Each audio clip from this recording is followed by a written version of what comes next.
Good morning. This is Tia Williams bringing you your morning tea. Live in the impossible realm.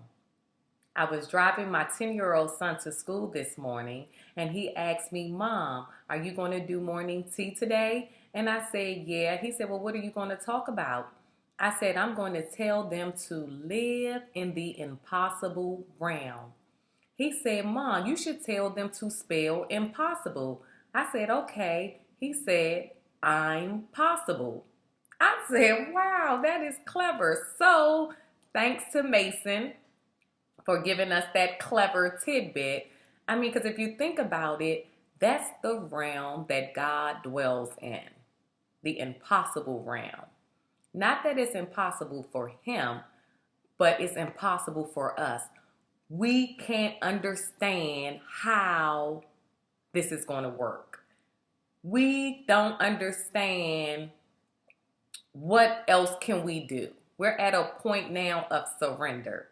Have you ever been down to your last dime and you have already borrowed from people that you know? You have maxed out your credit cards. So now you're at the point where you don't know what else to do. That's a realm that you have to trust God. The impossible realm is a realm where you have to trust God because you no longer can depend on yourself. You are all tapped out. You're tapped out of ideas. You're tapped out of resources. You're all tapped out. You're at a place of surrender. When you give up, that's when God comes on the scene and takes over. But He can't do that until you have given up. And that normally happens in the impossible realm. Because if it was possible for you, then you will be able to figure out what your next step is going to be.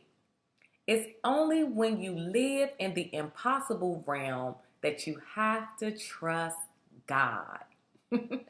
We are currently in that situation with our 17-year-old son. I have been talking a lot about this 17-year-old son, right? Right. But it is what it is.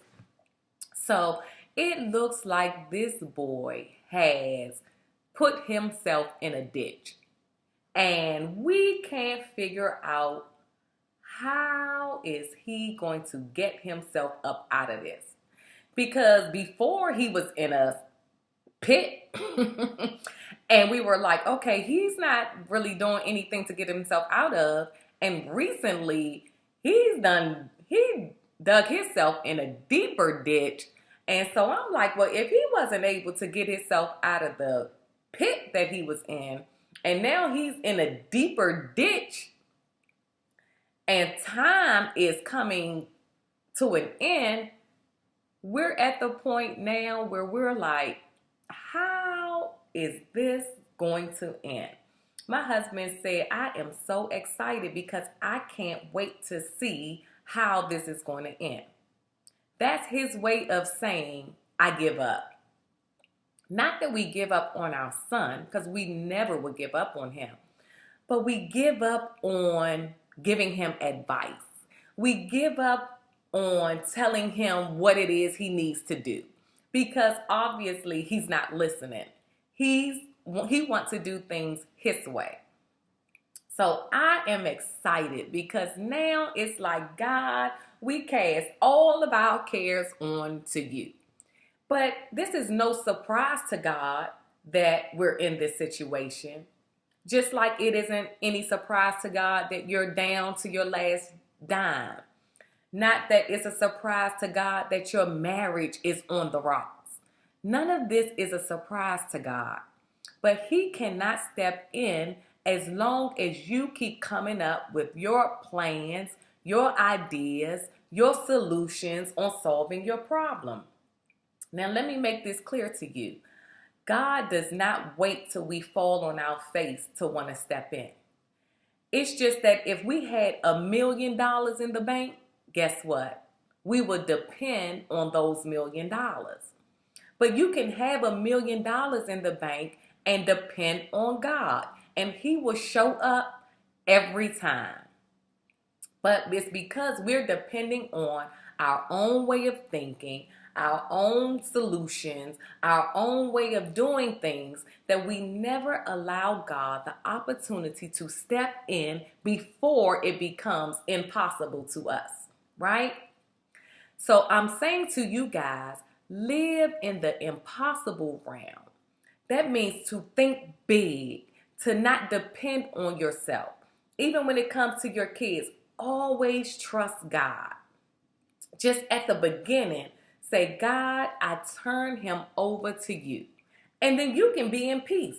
You can go about your day as if your child isn't even acting a fool. See, right now, God made a promise to us concerning our son.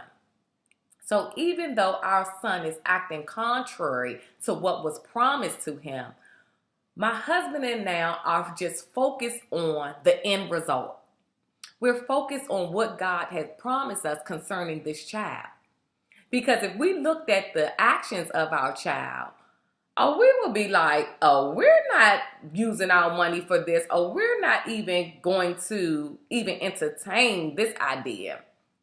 But no, this is not a surprise to God. So my husband and I are focusing on the end result. So we're going to continue to do what God has told us to do as if our son is acting right. So that way we won't miss a beat. And that's what faith is, you guys. Faith is acting as if things are already all right. Live in the impossible realm, because that's the realm that God dwells in. I'm Tia Williams, and I hope you enjoy your morning tea.